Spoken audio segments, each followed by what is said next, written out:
You might be familiar with Terraforming Mars, the board game, or Terraforming Mars Ares Expedition. Well, now we have Terraforming Mars Dice Game coming to Kickstarter.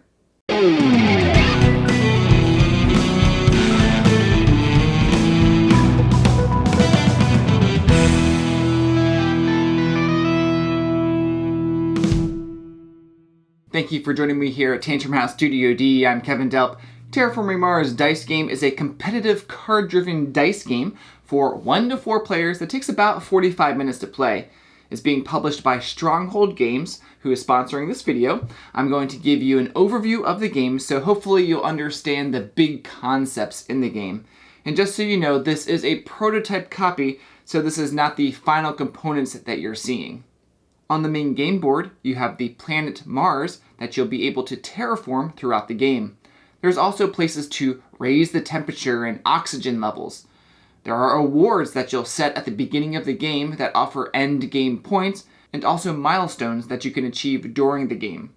The milestones are first come, first serve. At the beginning of the game, each player gets a starting hand of 5 cards and 2 corporation cards, and they're going to choose one corporation to keep. The corporation has a starting bonus in the red area, and the brown area shows you what kinds of dice you produce during production. At the beginning of the game, you get what's in the brown area for starting resources. Some corporations also give you a discount when playing a card during the game. Here's a quick overview of the game. In Terraforming Mars Dice Game, players take turns either producing or performing actions on their turn, like gaining dice, playing cards, paying resources to increase the different levels until Mars is finally terraformed, which is meeting 2 of the 3 endgame trigger requirements. The 3 are completed ocean tiles, the temperature, and the oxygen. All players get 1 more turn, and then you count up endgame points. Let's go over what you can do on your turn. You choose either to produce or take actions. Let's start with produce. If you decide to produce, you get to keep 3 dice, discard cards, and draw up to your hand limit of 5. Refresh any of your blue cards, then you produce new resources. You look at the brown sections of all your cards and take those matching dice from the supply and roll them. Those are now your resources. I think one of the things to be aware of is how the dice are used in this game. When you gain dice from the supply, you roll them, and that sets the kind of resource it is until you use the dice. If you're familiar with other Terraforming Mars games, the icons will be familiar to you, like the C's on the yellow dice are mega credits, or microbes on the green dice. Each die will have 3 of one symbol, 2 of another, and 1 symbol that appears once on it. For instance, the blue dice have 3 energy, 2 water, and 1 oxygen. This is good information to be knowledgeable of if you're looking for certain symbols to complete your cards. Instead of producing, you could decide to take actions. You take a support action and then a main action. A support action is taking a die from the supply and rolling it and adding it to your other dice. Or you could discard a die to turn another one of your dice to any side. Or you could discard a die to draw 2 cards. There are also support actions on some cards.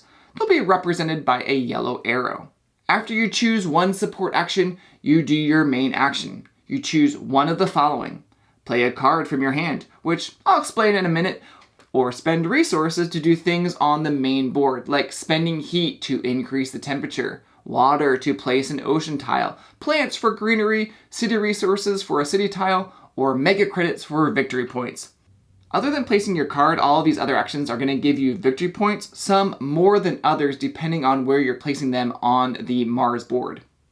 There are even some cards that allow you to do a main action. Those are represented by red arrows. There are some free actions too, and they have a green arrow. Now, if you can't do any of these, you could take a second support action. But let's dive into the meat of the game, which is playing the cards into your tableau. When you play a card as a main action, you'll pay the cost indicated at the top left-hand side of the card. Those are resources that are on your dice. Whatever is face up on the dice are the resources that you have. You'll spend the dice and then place the card in your tableau. There are 3 types of cards. Red cards, which give you immediate one-time benefits, like gaining more dice, more cards, placing out tiles, gaining wild tokens, and things like that. Green cards will eventually give you more dice when you decide to produce on your turn. Place the card near your corporation so it's easy to see all the dice you'll be gaining during production.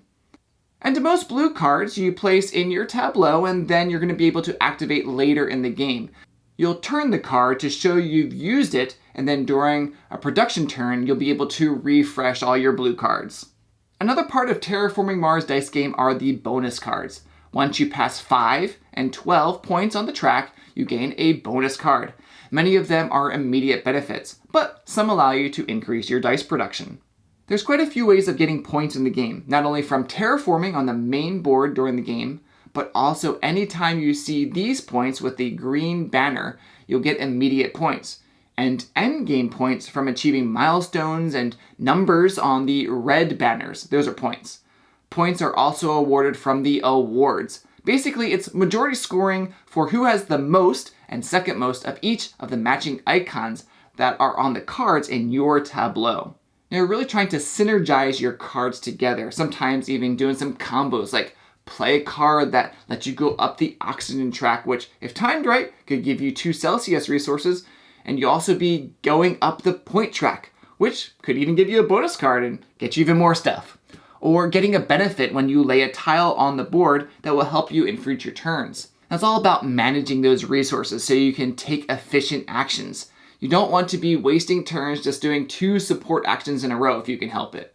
Just like in a lot of the other Terraforming Mars games, there are a lot of cards. So gameplay will feel different from game to game depending on your organization and cards you're going to obtain. Getting production cards early in the game will definitely help you later in the game. So if this sounds interesting to you, check out Terraforming Mars Dice Game from Stronghold Games on Kickstarter.